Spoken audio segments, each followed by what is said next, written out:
We are inventors, we are scientists, engineers, and entrepreneurs. We are working to make 10x progress against the world's biggest, toughest problems. Darian, if you want to start us off. My background is in robotics, as well as a bit with agriculture and travel. So very excited to hear what you guys are working on now. I'm from Whittington Ventures, which is a relatively new venture capital firm here in Toronto. Yeah, I'm Max Tremaine. I'm the co-founder of Sherpa. Really excited to be here. I'm a lead product designer at Facebook. I primarily focus on emerging technologies. Hey guys, I'm Samvi, 15 years old, and for the past few months, I've been looking into gene editing and its effect on narcolepsy and beta thalassemia. Now, I'm the type of person who stays up at night thinking about how the world will end. And usually it's the normal stuff like nuclear war or widespread infection or natural disasters. But this time what kept me up was phosphorus, which I had never even heard of until a few weeks ago. Interestingly, phosphorus depletion could cause a severe global famine if we don't actively try and solve it. Earth's phosphorus is limited, and it's predicted that in the next 25 to 30 years, we will completely run out. And by that time, we'll actually be on the brink of extinction. It turns out that 90% of the phosphorus that we mine is actually used in the food supply chain, specifically in crop fertilizers. Now I'll tell you how Folium will recover 16% of global phosphate rock production from wastewater systems to be used in more sustainable, more effective fertilizers. If all the wastewater in the world was treated by struvite crystallization, 63,000 tons of phosphate could be recovered, which is equivalent to 16% of the phosphate rock production globally. So there's an existential crisis coming, and the solution is all of you. Every time you drink water and, well, visit the washroom, you're helping us get one step closer to our goal of swerving phosphorus depletion. My name's Thomas. I'm 16 years old. A few weeks ago, I was walking home and there was garbage everywhere. This is because of COVID. Over 65 billion disposable gloves have been generated in the past year and a half. And on top of that, we don't have an effective way of disposing of them. We want to go into the nature, maybe go swimming in the ocean, or go see our favorite animals. But the truth is, if we don't face the problem in front of us right now, all of this could be gone. What's in front of you right now may be our solution. It's fungus. Fungus can eat plastic. I'm talking about oyster mushrooms. What you may have had for dinner last week could be the solution to our plastic problem.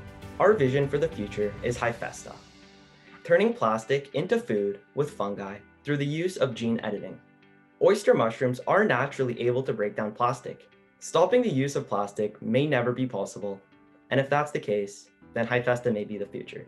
My name is James, and I'm 16 years old. It's hard to imagine a world where we're not living one drive away from our nearest grocery store. When I went to Tanzania, I saw that an overwhelming percentage of their youth population actually spent more time working in the fields and tending to cattle than in school, which was truly heartbreaking. The farming that we know uses about 50% of the land that we can actually live on.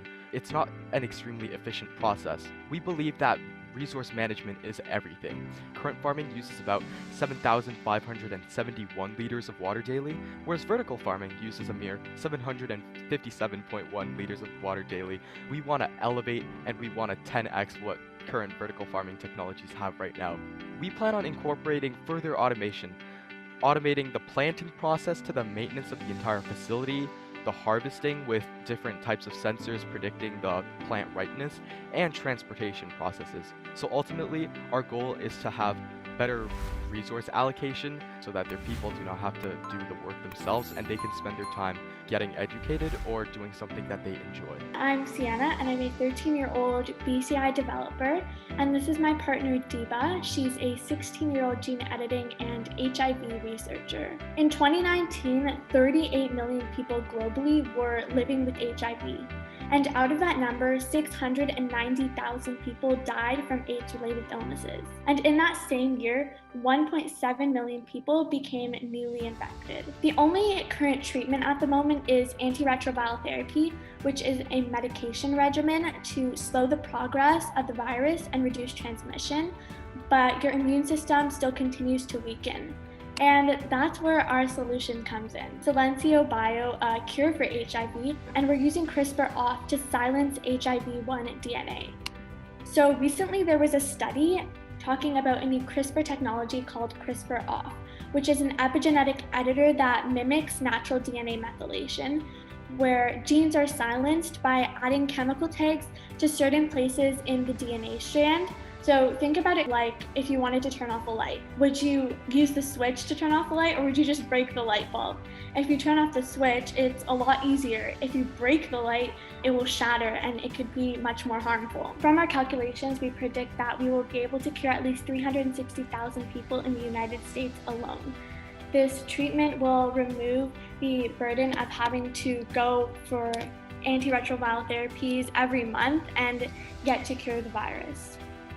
My name is Ahil Nerali, and I'm 15 years old. There are 39 million people in our world today that are blind. And unfortunately, in many developing countries, those that are blind and those that are disabled are often treated as useless or just a burden. What if we lived in a world where those without sight could live the same lives as you and I? That's the goal with AI glasses. So we've created a product which we believe can solve blindness. Our product is made up of a bunch of different components. The first being a pair of camera-attached glasses. These cameras are capable of attaining live video feed and providing this live video feed to a connected device. And this connected device is then able to translate this video feed it receives into electric signals and send these electric signals to electrodes that have been surgically implanted onto the person's visual cortex. I urge you to believe that with AI glasses, there may now be a cure for the blind with AI by its side. My name is Vel. Everybody has a list of things that they want to do once this pandemic is over, and it's going to be great, right? Wrong. I want you to take all those things and throw it out the window, because this is only the beginning. With the increased use of antibiotics, infectious bacteria are becoming more and more resistant to our current treatment methods. According to the CDC, there are 3 million infections of antibiotic resistance annually, along with 35,000 deaths every single year. In fact, they're projecting that by the year 2050, we could have $120 billion of costs on our healthcare system. It's only a matter of time until we have multiple different superbugs on our hands that we're unable to treat, causing a wave of pandemics like this one right now. That's why at our company, Blasteria, we want to stray away from antibiotics and focus on treating bacteria in a more effective manner. To put it simply, we want to use ultrasound technology to target and destroy clusters of harmful bacteria in the body with mechanical force. With our current treatment, we are avoiding the risk of antibiotic resistance by blasting bacteria back to the stone.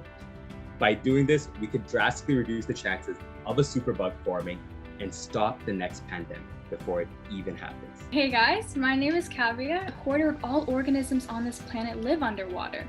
And these organisms are mostly dependent on one thing, coral reefs. 50% of the oxygen on this planet is made by corals. And I'm willing to bet that you didn't know that either. Corals are supposed to be bright and beautiful in color, but now corals look like this. And that's because of coral bleaching, which is a consequence of global warming. And if we don't take action now, 90% of them will die by 2050. Now, what if there was a way to enable corals to be resistant to these toxins that are being made by the algae? Well, at Anthozoas, we want to do just that. We want to use CRISPR technology to insert a gene that would make the corals resistant to the ROS. In doing so, we can eliminate any risk of corals dying from coral bleaching. The effects of climate change are not slowing down. At Anthozoas, we aren't going to wait for energy to become more sustainable or for agriculture to stop wasting resources. We are addressing the problem directly by using genetic engineering to ensure that we don't lose any more corals than we already have. Out of the 12 billion metric tons of plastic produced till date, 8 billion tons still roam around either in oceans, on the streets, or in landfills, taking up a bunch of different space. For those that are actually lucky enough to get to landfills, only 9% are ever recycled. 79% are actually mismanaged, and 12% are incinerated, which further exacerbate the results of other global problems such as global warming and carbon emissions. Currently, it takes 450 years to degrade a grocery bag. But what if I told you I can do that not in 450 years, but in one? Our numbers here at IDEO are promising for up to 110 tons per year of all kind of polyethylene, polystyrene, and polyethylene terephthalate plastic per production plant. We here at IDEO strongly believe that it is our responsibility to clean up the mess we've made, but we can't do it without you. So we ask you to help us help us all. It was actually very close. The winning team of the People's Choice Award is Silencio Bio, Sienna, and Diva. Congratulations. One of the companies that really stood out here, their solution seemed very actionable today, and it seemed like they were thinking about how it could impact not only the immediate problem that they were solving, but also looking into potential different business models, different revenue streams. And for this one, the Google X Award winner goes to Hyfesta. And so one of the things that personally I really liked about them was not only did they talk about the initial problem that they were solving, which was huge, but they were talking about other ways that they were going to then take this material from their process and actually turn it into this sellable product. And so that was something that kind of touched on a bunch of different levels of not only innovation and business, but technology and everything under the sun. So great job, guys. Fantastic job, everyone. This was a blast to be a part of. I just want to say good job to everybody. It's really difficult to convey a complex problem and a unique solution concisely and tell a story that people can really connect with. I thought everybody did a great job, but as good a job as everyone did, what it came down to is like there's one person's TED Talk who I would absolutely watch, and that was Vel's. So Listeria, you guys did an awesome job. It was a fantastic story, very well put together, definitely with you the whole way, and very well delivered. I'll also start with how inspired I am by everyone's presentations. I mean, we're all on the right track when it comes to just pitching big moonshot ideas and presenting it to people and getting people go along on the journey. So amazing job to everybody, really inspired by everyone's projects. In the end, we were looking for the most well-rounded presentation, and I don't think it will be a surprise, but it goes to Silencio Bio. So congratulations to this team.